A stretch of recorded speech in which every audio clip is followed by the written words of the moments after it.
की काय भुका लागले तर काय काय घाबरून बसलाय नाही ना तसं काय परत काय कलर वगैरे असं काय नाही ना आवाज तुमचा जोरात येत नाही भारत माता की वंदे वंदे भारतीय जनता पार्टीचा काँग्रेस मधून आल्यामुळे लगेच असं ऍक्सेप्ट होईल आहे आज दादर बबलात गावामध्ये विधानसभेचा सदस्य म्हणून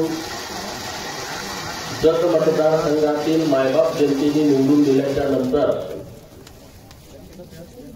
माझ्या सत्काराचा आणि काँग्रेसमध्ये गेली अनेक वर्ष काम करणारे माननीय सिद्धू काका अराणी माननीय भारत सूर्यवंशी माननीय शिवानंद बिराजदार गिरगोंड पप्पू धुंगोण मल्लू औटी अमोल धुंगोण रेवणसिद्ध अराणी युवराज लवकी ईश्वरप्पा चलगोड आणि त्यांच्यासोबत शेकडो गावातील प्रमुख सोसायटीचे सदस्य ग्रामपंचायतचे सदस्य आजी माजी पदाधिकारी अशा सर्वांनी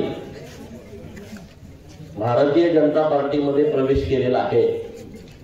मी भारतीय जनता पार्टीच्या वतीनं या सर्व 121 जणांचं पक्षामध्ये मनपूर्वक हार्दिक स्वागत करतो। या भव्य दिव्य देखण्या कार्यक्रमासाठी उपस्थित माननीय डॉक्टर अरळी साहेब, माननीय संजय तेली साहेब, व्यासपीठावरती उपस्थित माननीय निसार मुल्ला, भिके पाटील, सोमडिंग गोरामणी, सिद्धण्णा पाटील, परशुराम टेंगले, अमसिद्ध सुरगोंड, अमगोंडा पांढरे, विठ्ठल बिरादार सर, माननीय परशुराम मोरे, राजू यादव, मानवर,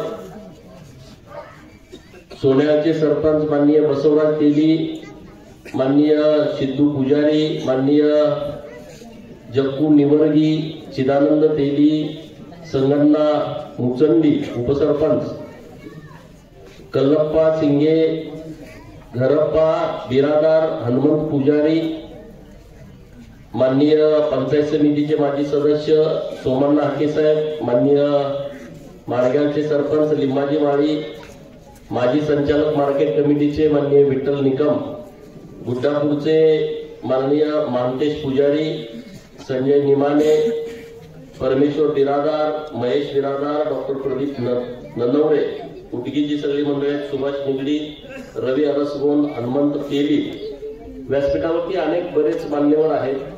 तर तुम्हा सर्वांचं मी मनापासून अभिनंदन करतो, आभार व्यक्त करतो। खरं तर विधानसभेची निवडणूक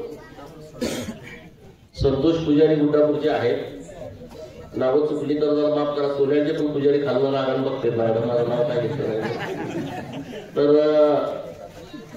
बरेच मान्यवर मंडळी आहेत, अनेक गावचे सरपंच आहेत, उपसरपंच आहेत। विधानसभेची निवडणूक महाराष्ट्रामध्ये पार पडली। जत विधानसभा मतदारसंघामध्ये सर्वांचं लक्ष होतं की जत विधानसभा मतदारसंघाची उमेदवारी कुणाला मिळणार, इथून निवडून कोण येणार, यापर्यंतचा जो 1.5-2 महिन्याचा काळ होता त्यामध्ये वेगवेगळ्या पद्धतीनं अफवा पसरवणं, वेगवेगळ्या पद्धतीनं लोकांच्यात संभ्रम निर्माण करणं, असे अनेक प्रकार या निवडणुकीमध्ये झाले। भूमिपुत्र विरुद्ध बाहेरचा असा एक मोठा विषय विरोधक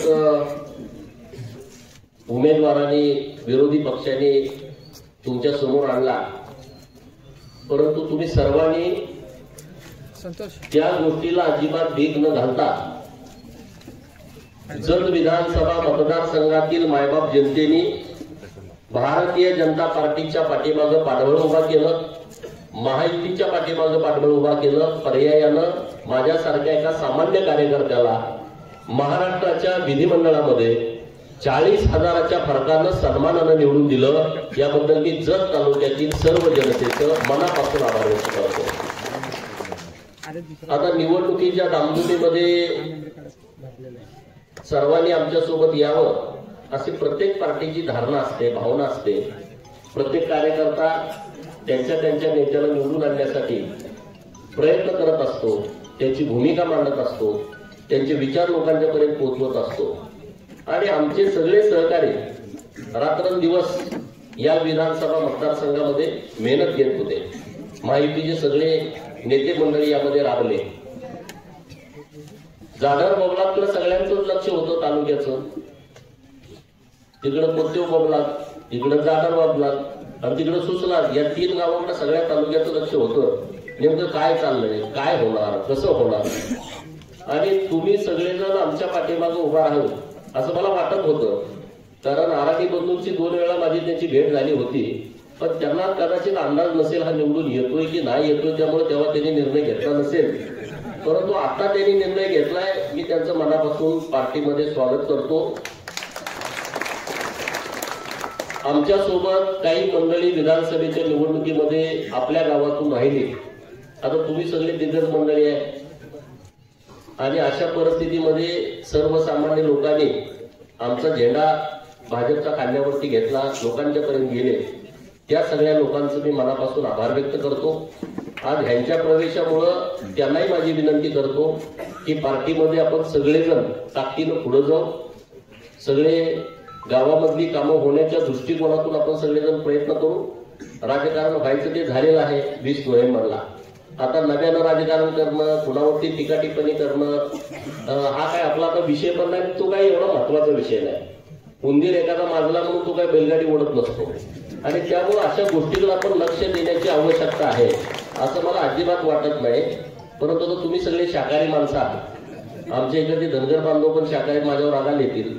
पण आम्ही जरा मांसाहारी असल्यामुळं आमच्याकडे एखादा बोकड माजला तर आम्ही मसोबाला नाही बिरोबाला कापतो, म्हणजे कापतो. हे तुम्हाला माहितच नाही.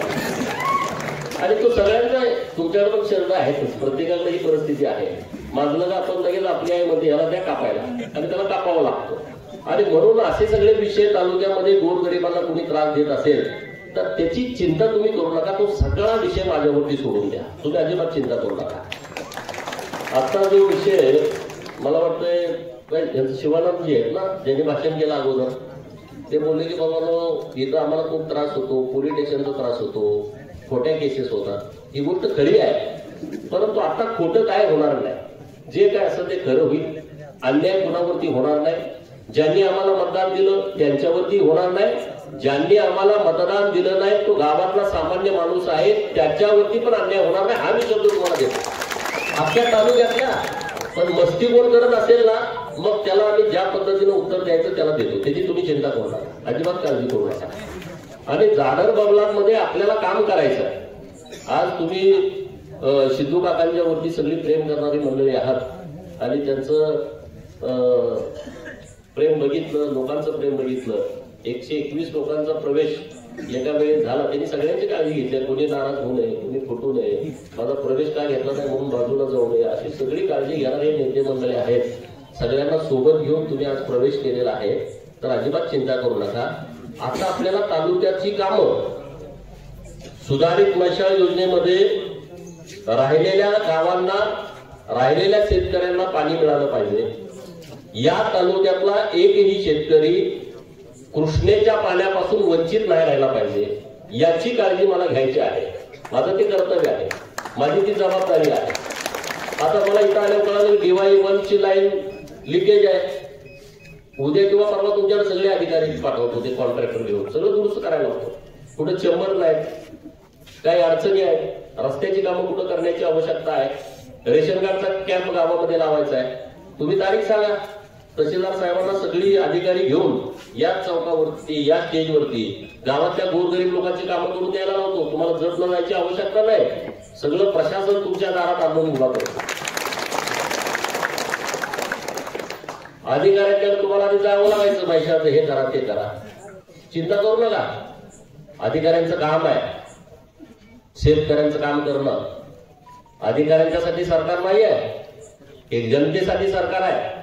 आणि त्यामुळे म्हैसाळच्या बाबतीमध्ये तुमच्या काही अडचणी असतील, गावातल्या शेतकऱ्यांनी सांगायचं, अधिकारी तुम्ही कुठं रानात असाल, लिंबाखाली असाल, आंब्याखाली असाल, फेरीवरती काम करत असाल किंवा रानात पाणी पाजत असाल, तिथं तुमच्यापर्यंत अधिकारी येण्याची व्यवस्था मी करून देतो. तुम्ही अजिबात चिंता करू नका, अजिबात काळजी करू नका, कुणावरती अन्याय होणार नाही. आमच्या विरोध पार्टीमध्ये सगळ्यात पुढं ज्या शेतकऱ्यानं काम केलंय त्याच्या सुद्धा रानात चेंबर नसला तरी त्याचा चेंबर काढून द्यायची व्यवस्था आपण करू, चिंता करू नका. असलं आपल्याला घाणेरडं राजकारण करायचं नाही आणि त्याचा उपयोग पण नसतो. तुम्ही आज मला संधी दिली काम करायला, त्या संधीचं सोनं करणं ही माझी जबाबदारी आहे, ते माझं कर्तव्य आहे. मी जर ह्याला केस झाला, त्याला हात टाका, ह्याला ठोका, असले धंदे नाहीत आमदाराचं. आमदाराचं ते काम पण नाही आहे. आमदाराचं काम आहे की परिवर्तन झालं पाहिजे. जत तालुक्यामध्ये विकासापासून जत तालुका कोसो दूर आहे. आज मी जिल्हाधिकारी साहेबांना भेटून आलो, संजय राव डॉक्टर साहेबांना मी गाडीमध्ये सांगितलं. जिल्हाधिकारी साहेबांना जाऊन भेटून आलो मी 4 वाजता. त्याला विनंती केली की जतला यायला अधिकारी धजावत नाही, जतला आम्हाला बदल करायचा आहे. राजकारणी आणि अधिकारी, शासन आणि प्रशासन जोपर्यंत एकत्रित चालणार नाही तोपर्यंत विकास होणार नाही. आणि म्हणून आमच्या अधिकाऱ्यांची काळजी घेणं, त्यांचा सन्मान करणं आमची जबाबदारी आहे.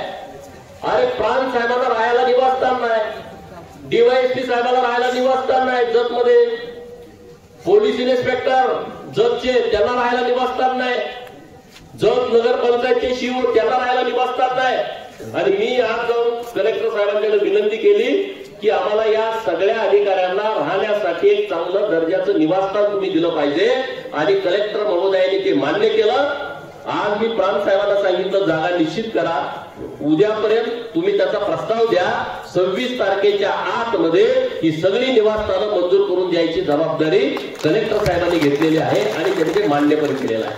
आता उमदीमध्ये परवा गेलो पोलीस स्टेशनला, संजयराव म्हणले पोलीस स्टेशनला खरा. त्या पोलीस स्टेशन मध्ये बघितलं त्या पोलीस स्टेशनची भीत अशी वाकडी झाली, त्या डोळ्यामध्ये ते जरा किरकी दिसत्या. मी म्हणलं कलेक्टर साहेबांना एका दिवशी पडल ना अंगावरती लोकांच्या, हे चांगलं नाही. आणि मग त्यांनी ते मान्य केलं की कलेक्टर साहेब म्हणले मी जिल्हा नियोजन मधून पोलीस स्टेशनची इमारत द्यायला तयार आहे. मी एसपी साहेबांना फोन केला, ते म्हणले आपण पोलिसांचे हाऊसिंग महामंडळ आहे त्याच्यातून आपण करू आणि तुम्हाला 26 तारखेच्या आतमध्ये राहण्यासाठी पोलिसांना निवासस्थान हे आता आपल्याला 3.5 कोटी रुपये जिल्हा नियोजन मधून मंजूर होत आहे, त्याची तुम्ही अजिबात चिंता करू नका. 19 तलाठी कार्यालय अशी आहे की दुसऱ्याच्या इमारतीमध्ये बसते तलाठी अण्णासाहेब. तिथं आमची कागदपत्र आहेत, तिथं आमचे 7 बारे आहेत, तिथं आमचे 8 उतारीची सगळी दप्तर आहेत. आणि ते कार्यालयच नाही, इमारत नाही, 19 ठिकाणी. आणि ती सगळी 19च्या 19 तलाठी कार्यालय तुम्हाला पुढच्या 8-15 दिवसामध्ये मंजूर करून त्याला निधी देऊन ते काम आपल्याला चालू करायचे आहेत. सगळी तलाठी कार्यालय तालुक्यातली एक ना एक तलाठी कार्यालय आता पूर्ण आपल्याला करून घ्यायचं आहे. सर्कल ऑफिस कुठं कुठं आहेत त्यांची पण आपण मागणी करतोय. उंदीला गेलो तिथं गेस्ट हाऊस नाही, गेस्ट हाऊसला त्याला कंपाऊंड पडलंय, तिकडं उंदीकर बघते. मग त्याला 50 लाख रुपयाची आपण मागणी केली आज की कंपाऊंडला 50 लाख रुपये द्या, आतमध्ये दुरुस्तीला 25 लाख रुपये द्या. जर तुझे पीडब्ल्यूडीचं रेस्ट हाऊस आहे तिथं राहायची सोय नाही, कारण कोणी आलं जाईल तर त्याच्या दुरुस्तीसाठी 50 लाख रुपये दिले. तहसील कार्यालयाच्या समोर बसायला आमची सगळी तालुक्यातली जनता येते, बसायची कुठं आहे का जागा तुम्हाला? समजा एखाद्या अधिकाऱ्याचे 1 तासभर वाट बघायचे, अर्धा तास वाट बघायचे, बसायला जागा नाही. आणि म्हणून आमच्या तालुक्यातला नागरिक जेव्हा प्रशासकीय भवन जत मध्ये जाईल तेव्हा वेटिंग करण्यासाठी त्यांना एक प्रतीक्षा कक्ष तो करण्याच्यासाठी मी आज जिल्हा नियोजनकडे मागणी केलेली आहे. असे नवीन नवीन विषय घेऊन आपल्याला पुढे जायचं आहे. मी तुम्हाला सांगतो, तुम्ही जर मला मतं दिलीच नाही पण तरी पण मी तुम्हाला सांगतो, कारण तुम्ही तिकडच्या पार्टीमध्ये होता, आज इकडे पार्टीत आलेला आहात. पण तुम्हाला माझं सांगणं कर्तव्य आहे की इथल्या लोकांनी मला जी मतं दिलेली आहेत मी काहीतरी करू शकतोय, काहीतरी नवीन करेल अशी त्यांची भावना झाल्यामुळे मला 40,000च्या मतानं निवडून दिलेला आहे. मी जगमा दिसतोय, माझी केसले भारी आहे, मी जरा निमगोड आहे म्हणून दिलेलं नाही. मी काहीतरी करेन, तुम्हाला वाटलं नाही, आता तुम्हाला वाटतंय. धन्यवाद. जिल्हा परिषदेची निवडणूक समोर आलेली आहे, पंचायत समितीची निवडणूक समोर आलेली आहे आणि तुमची लाख मोलाची मदत आम्हाला होणार आहे. कारण आता इथं आपल्याला एकदम रंगतदार निवडणूक करायची आहे. या जिल्हा परिषद मध्ये आणि पंचायत समितीमध्ये तुमच्या सगळ्यांच्या साथीने करायचे की नाही? हा का परत घाबरून आज काय नाही मग गप बसलाय म्हणून म्हटलं. आपल्याला जत मध्ये जिल्हा परिषद आणि पंचायत समितीच्या निवडणुका पूर्ण ताकदीनं लढायच्या आणि चांगल्या सगळ्या लोकांना तिकीट उमेदवारी मिळतील पक्षाकडून. काही चिंता करू नका. कुणी तुम्हाला सांगत असेल आम्ही अजून पक्षात आहे असलं काही डोक्यात ठेवू नका. हे सगळं आपोआप उठवायला लई माहीर आहेत काही काही मंडळी. पक्षापेक्षा काय सगळं एकदम असं वर्गणीला लागलेलं आहे. त्याची तुम्ही चिंता करू नका. त्याची तुम्ही अजिबात काळजी करू नका. तुमचं कसलंही आणि कुठलंही काम मला सांगा. आता मी मैशाच्या अधिकाऱ्यांच्या सगळ्या बैठका घेतल्या 68 गावांमध्ये. त्यांना विनंती केली. आले ते सगळे अधिकारी. सगळ्या शेतकऱ्यांना समजावून सांगितलं. स्क्रीनवरती सांगितलं कुठं पाणी येणार आहे, किती पाणी येणार आहे, पाईपलाईनची साईज काय आहे, कुणाच्या शेतातलं लाईन जाणार आहे, तिथं चेंबर कुठं आहे, चेंबर नसेल तर नवीन चेंबर काढायची व्यवस्था, तुमच्या शेतातलं पाईपलाईन गेली नसेल तर ती पाईपलाईन नव्यानं डिझाईन मध्ये घ्यायची व्यवस्था. अशी सगळी बैठकाच्या माध्यमातून तालुक्यातल्या सगळ्या शेतकऱ्यांच्या शंका निरसन केलेल्या आहेत. आणि कुणाला काही शंका असतील जुन्या मैशाळ योजनेवरती असेल किंवा सुधारित मैशाळ योजनेवरती असेल, तालुक्यात कुठेही कुणाला काही अडचण असेल तर तुम्ही हक्कानं सांगा, बिनधास्त सांगा. काही काळजी करायचं कारण नाही. सरकार आपल्या पाठीशी आहे. आज काल माननीय देवाभाऊ आपल्या राज्याचे मुख्यमंत्री दावोसला गेलेले आहेत. तुम्ही टीव्हीवरती बघितलं असेल. दावोसला जगभरातले सगळ्या देशातले उद्योगमंत्री असतील, तिथे काय पंतप्रधान असतील, काही लोक सगळे असतील उद्योग जगतातले तिथं येतात आणि माननीय देवाभाऊ आपल्या राज्यासाठी 7 लाख कोटी रुपयाची इन्व्हेस्टमेंट घेऊन येणार आहेत. किती? 7 लाख कोटी रुपयाची. मी त्यांना परवा जाऊन भेटलो. त्यांना विनंती केली मागच्या 5-6 दिवसापूर्वी की उमदीची आता जाहिरात आलेली आहे. 1,500 एकर जमीन आमच्याकडे आहे. आणखी 500 एकर जमीन शेतकरी द्यायला तयार आहेत. एक मोठा प्रकल्प आम्हाला जतसाठी द्या.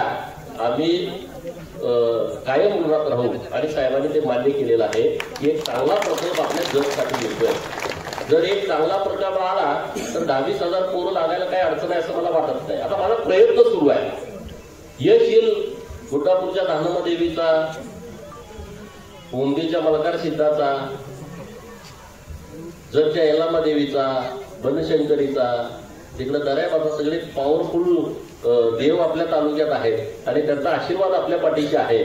आणि मला वाटतंय हा जर प्रयोग आपला सक्सेस झाला ना, जत मधली जी मुलं मुंबईला, पुण्याला, कोल्हापूरला, सांगलीला, इकडे विजापूर, बेळगाव, हुबळी, धारवाड, तिकडं बेंगलोरपर्यंत जी कामाला गेलेली आहेत त्या मुलांना काही प्रमाणात गावात राहून, घरी राहून इथं काम करता येईल अशी एक व्यवस्था आपल्याला या माध्यमातून होणार आहे.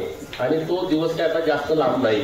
अगोदर म्हटले की काय अरे असं कुठे एमआयडीसी असते, तुम्ही ऐकले असतील भाषण. कोण कोण म्हणलं मी एमआयडीसी आली तर राजकारणच करणार नाही. काय पण अरे पण काम करायची पद्धत तुम्हाला माहित नाही. एमआयडीसी येते कशी हे माहित नाही. आता मागच्या 15-20 दिवसापूर्वी एक जण उमदीत काहीतरी म्हटला, मला संजयराव सांगितलं की अशी कुठं एमआयडीसी असते का. ते आज म्हटले 3ऱ्या दिवशी जाहिरात आली की उमदीला एमआयडीसी साठी उद्योग खात्यानं जाहिरात सोडली की कुठल्या उद्योगपतीचा जर उद्योग टाकायचा असेल तर आमच्याकडे जमीन उपलब्ध आहे. अरे त्याला काही माहितच नाही कसं करायचं. एमआयडीसीचं कार्यालय कुठं माहित नाही. एमआयडीसी कसं काय येणार आपल्या तालुक्याला. आणि म्हणून आपल्याला नवीन नवीन सगळे प्रयोग करायचे. आता जेवढी मंदिर आहेत आपल्या तालुक्यामध्ये आणि तिथं मोठ्या संख्येनं लोक येत आहेत तर ती तीर्थक्षेत्र 2 मध्ये घालून किमान 5 कोटी रुपये पहिल्या टप्प्यामध्ये त्या सगळ्या मंदिरांना निधी उपलब्ध करून द्यायचा आहे.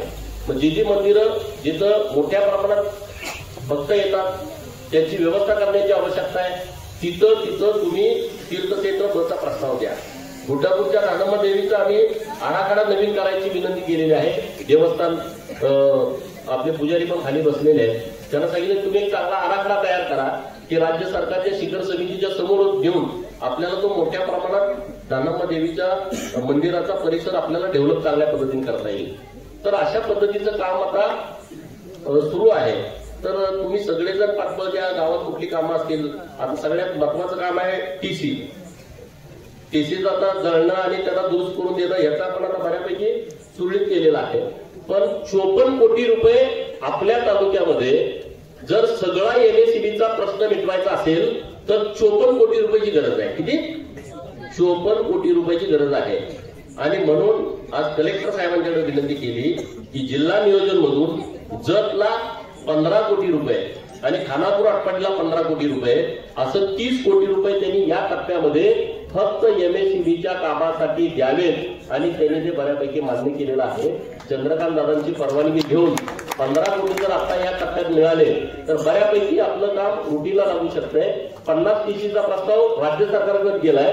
मी आता उद्या परवा जाऊन त्यांच्या पाठीमागे लागून तो मंजूर करून घेऊन येतोय आणि निरंतर मधून 54 कोटी रुपये आपण आणि वेगळे मागितलेले आहेत. म्हणजे समजा हे जर 15 कोटी मिळालं तर त्या 54 मधून 15 वजा होतील. पण मी तुम्हाला विश्वासानं सांगतो, या वर्षभराच्या आतमध्ये तुमचा जो MSEBचा प्रश्न आहे, TCचा प्रश्न आहे, कायमचा तुम्हाला मी मिटवून देतो. तुम्हाला कुठलाच त्रास होणार नाही. त्याच्या अगोदर होत होता नाही त्रास सांगा. 2-2 महिने मिळत नव्हतं, 1.5 महिने मिळत नव्हतं. त्याच्या अगोदर आमदार नव्हते, पुढारी नव्हते, नेते नव्हते, भूमिपुत्र नव्हते, सगळे होते ना. अरे TC तुम्हाला जर 1.5 महिना मिळत नसेल आणि तो शेतकऱ्यांनी वर्गणी काढायचा, तो TC गाडी आणायची, त्या गाडीमध्ये TC ठेवायचा, तो TC घेऊन जायचा, परत 2 दिवस वाट बघायची, परत तो घेऊन यायचा, जोडायचा. आता तुम्हाला भाड्यात गाडी करायला लागते का? सरकारची गाडी येते थाटात, ते TC थाटात त्या गाडीत बसतंय, तिथलं जातंय, बदलून नवीन येतंय, परत ते बसवून देते. 1 रुपया तुम्हाला खर्च आहे. काय बदल झाला? अरे तुमचा लोकप्रतिनिधी जेव्हा सक्षम असतो, तुमचा लोकप्रतिनिधी जेव्हा तुमच्या प्रति प्रामाणिक असतो, तेव्हा कुठलंच काम थांबू शकत नाही. मला अनेक शेतकऱ्यांचे फोन येतात, अहो 2-2 महिने मिळत नव्हता, पीक जळल्यावरच मिळायचं आम्हाला. आता मला आज एकानं मेसेज केलाय की 6 महिने आम्हाला TC देणार. म्हणून एवढा दिवस काय झोपला, मी 2 महिने झाला आमदार होतो, तरी पण तू सांगितलं म्हणजे. त्याच्या अगोदर 2-3 महिने प्रचाराला मी रोज तिकडे आहे, तेव्हा पण तू भाऊ साहेब मला 6 महिने TC देणार आहे. म्हणून काळजी करू नको, उद्याचा परवाचा दिवस थांब, तुला 2 दिवसात द्यायची व्यवस्था करतो. मी माझा मोठेपणा सांगत आहे तुम्हाला. लोकांचे मला फोन येत आहे की आम्ही तुम्हाला मतदान दिलंय, याचा आम्हाला सार्थ अभिमान आहे. ज्यांनी मला मतदान दिलं नाही त्या काही लोकांचे मला फोन आले की आम्हाला पश्चाताप होतोय की आम्ही तुम्हाला मतदान देऊ शकलो नाही. असे पण काही फोन आले. तुम्हाला वाटतंय का नाही मला माहित नाही, पण ज्यांनी दिलं नाही त्याला वाटतंय. आणि त्यांचे मला फोन आले की बाबा आम्ही तुम्हाला मतदान द्यायला पाहिजे होतं, तुमच्या पाठीमागे ताकदीनं उभा राहायला पाहिजे होतं. तर आता झालेलं झालं. पण इथून पुढं जगच्या विषयामध्ये आपण सगळेजण सिरियसली पुढे जाऊ. माझं वैयक्तिक कुणाशी भांडण नाही आणि भांडण करायच्या क्षमतेची जी लोक नाही. माझं तुम्हाला माहिती भांडण कुणाशी असतं. मी कोणाच्या विरोधामध्ये भूमिका मांडतो, कोणाच्या विरोधामध्ये स्पष्ट बोलतो. त्यामुळे किरकोळ गोष्टी गट्ट्या खेळण्यात आता आपल्याला वेळ नाहीये. तुम्ही पण तो करू नये. आणि आपण सगळं तालुक्याच्या दृष्टिकोनातून आपल्याला पुढे कसं जायचं आहे, त्या दृष्टिकोनातून काय करता येईल अशा पद्धतीचा प्रयत्न करूया. आता मी तुम्हाला इलेक्शनच्या वेळेस सांगितलं RTO कार्यालय जतला झालं पाहिजे. मी माननीय मुख्यमंत्री महोदयांना भेटलो की RTO कार्यालय तुम्ही आम्हाला जतला द्या. त्याने तात्काळ कारवाई करण्याचे आदेश दिलेले आहेत. आता मी जेव्हा मुंबईला जाईल तेव्हा मी त्याचा पाठपुरावा करेन. येत्या काही महिन्यांमध्ये जतचं RTO कार्यालय हे वेगळं असेल, वेगळं पूर्णपणे. मी त्यामध्ये MH58 असेल, 59 असेल, MH60 असेल, पण आपलं जतचं कार्यालय पूर्णपणे वेगळं असेल. आता आपल्याला कृषी विद्यापीठाची मागणी करायची आहे. पशुसंवर्धन खात्याची एक जमीन आहे कंटी भागामध्ये जतला लागून, तिथं एखादं आपल्याला काय करता येते का पशुवैद्यकीय महाविद्यालय आणि माडग्यासाठी माडग्याळ मेंढीचं संशोधन केंद्र, पैदास केंद्र हे मंजूर करण्यासाठी आपल्याला प्रयत्न करायचा आहे.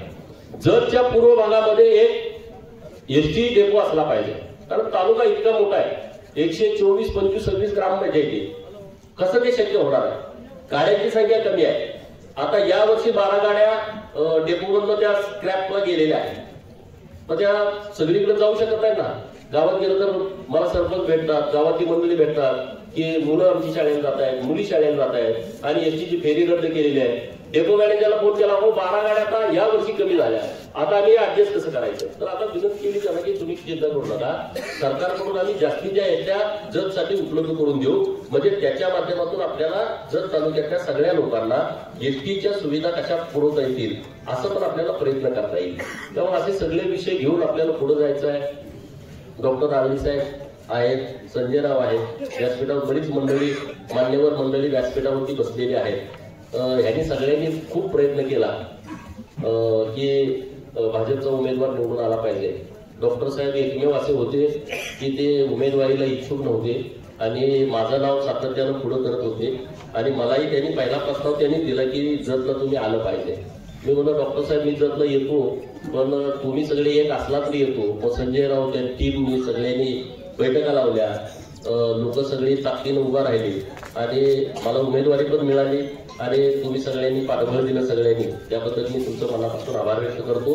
पण जतचं नाव उज्ज्वल होईल, जतचा सर्वांगीण विकास होईल अशा दृष्टिकोनातूनच आपल्याला काम करायचं आहे. आणि मी तुम्हाला सांगतो जास्त काळ लागत नाही या सगळ्या गोष्टीला. कुठून कसे पैसे आणायचे, निधी आणायचं त्याची तुम्ही चिंता करू नका. अरे आपला नेता मुख्यमंत्री आहे, आपल्या जतला काय कमी पडणार आहे, त्याचं विशेष लक्ष आहे जतवर. मी म्हणतोय म्हणून अरे काँग्रेसचा आमदार जतचा असताना जर राज्याचा उपमुख्यमंत्री आणि तेव्हाचा जलसंपदा मंत्री जर 2000 कोटी रुपये जतला देत असतील तर तुम्ही विचार करा की देवाभाऊचं या तालुक्यावरती किती प्रेम आहे. आमदार नसताना असं कुठं घडतं का? पक्षाचा आमदार नाही 2000 कोटीची स्कीम दिली, पक्षाचा आमदार नाही आणि तुमच्या तालुक्याला एखादं मोठं काम दिलं, असं होतं का? नाही होत. आता तर तुम्ही मला आमदार केलंय आणि या आमदार केल्याच्या नंतर मोठ्या प्रमाणात आपल्याला काम करायचं आहे आणि त्यामुळे तुम्ही अजिबात चिंता करू नका.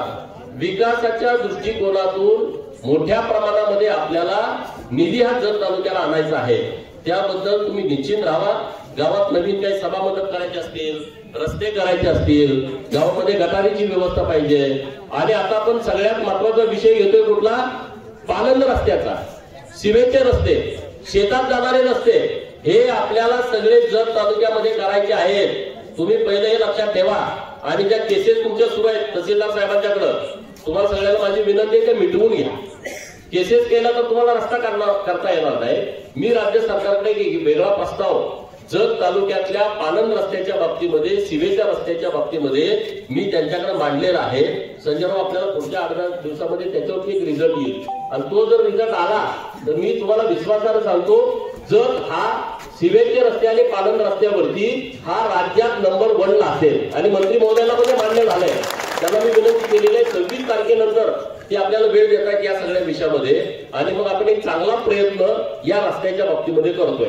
आणि आता रोजगार हमीकडे खूप चांगले निधीची पण तरतूद आहे आणि आता त्यांना पक्के रस्ते पण करता येत आहेत असा पण विषय आहे. विद्यार्थ्यांच्या बाबतीमध्ये पण चांगले निर्णय सरकारने घेतलेले आहेत. ज्या मुलाला वसतिगृहामध्ये ऍडमिशन मिळत नाही त्या मुलांना, ओबीसीच्या मुलांना, धनगर समाजाच्या मुलांना, मागासवर्गीय समाजाच्या मुलांना डायरेक्ट खात्यावरती सरकार पैसे देते.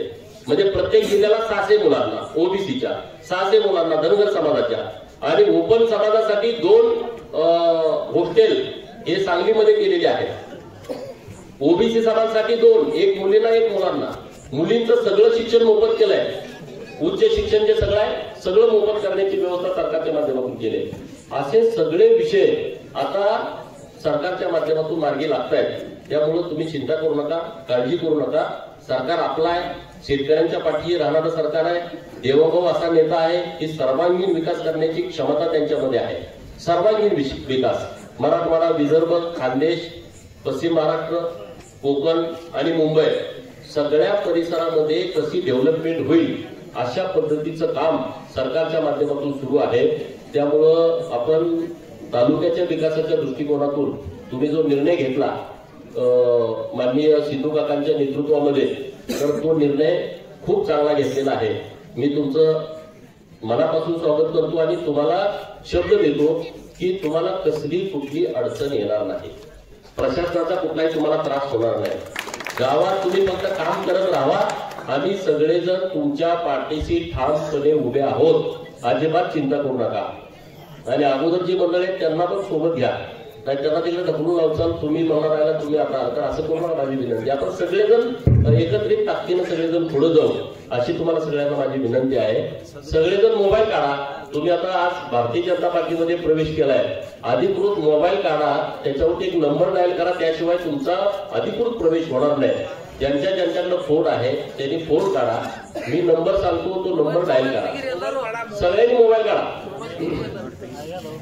ಕಾಣ ತಿನ್ನ ಪಾಯಿರುವ ದಯಮಾಡಿ ಎಲ್ಲರೂ ತಮ್ಮ ಮೊಬೈಲ್ ತೆಗೆದು ಕೈಯಾಗಿಡ್ರಿ. ಗೋಪಾಲ್ ಸಾಹೇಬ್ರು ನಂಬರ್ ಹೇಳ್ತಾರೆ. ಮೊಬೈಲ್ ಭरपूर आहे. ಎಲ್ಲರೂ नंबर डायल करा 88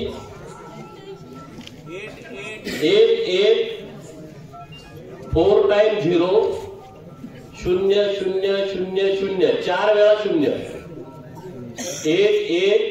110000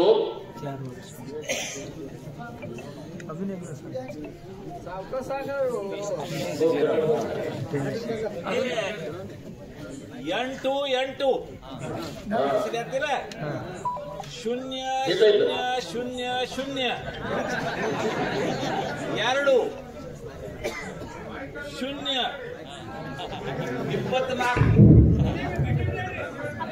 24 N2 आता नाही का 0000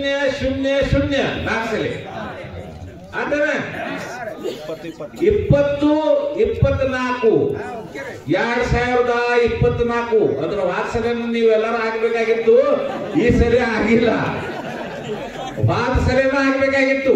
ಈಗ 2025 ಬಂತು, ಈಗ 2024 ಡಯಲ್ ಮಾಡಿ मिस कॉल द्या. एक मेसेज येईल तुम्हाला. आला का बघा मिस कॉल दिल्यावर? काय आला? सिद्धू काका तुम्ही करा आधी, इकडे या. तुमचा फोटो द्यायला पाहिजे. मेसेज आला का? हा, आता तुमचं सगळ्यांचं भारतीय जनता पार्टीमध्ये अधिकृत स्वागत झालेलं आहे. सगळ्यांचं टाळ्या वाजवून स्वागत करूया. आणि घरी गेल्यानंतर तुम्ही यामध्ये सगळी माहिती भरा. डिटेल माहिती भरल्यानंतर तुम्हाला एक अधिकृत भारतीय जनता पार्टीचं सभासद नोंदणीचं कार्ड मिळेल. ते कार्ड काढून घ्या आणि तुम्ही अधिकृत भाजपाचा सदस्य झालाय. आणि गावात आता राहिलेले सगळे जे सदस्य आहेत त्यांची नोंदणी या नंबरवरती तुम्ही करून घ्यावी अशी मी तुम्हाला सगळ्यांना विनंती करतो.